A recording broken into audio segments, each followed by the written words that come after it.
台南西门圆环是市民共同回忆，不过随着现代化发展，人车愈来愈多，造成交通相对复杂。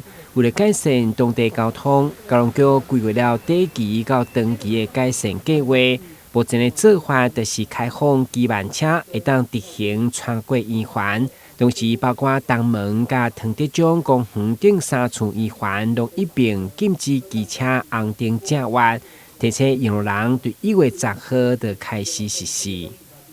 短期之内，我们先开放机车可以直行通行，那不强制机车要绕行，就如同我们先前一段的交通改善措施，不强制机车左转，2段式左转。可是人家要2段式左转，你也不会反对，好，就是人家要绕行里面的，好，你也是不会反对。但是人家要直行的，好。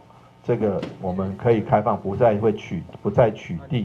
高雄局表示，依照过去路口车流转向的调查，一般路口直行的车流大约7-8成，开放机车会当直接穿越圆环以后，只剩正数转向的车辆会行驶外宽道，会当大幅度减少出入圆环的机车甲行人产生的冲突。同时，伫号志正式行人青灯早开，会当优先保障行人路权。咱的新闻管制采访报道。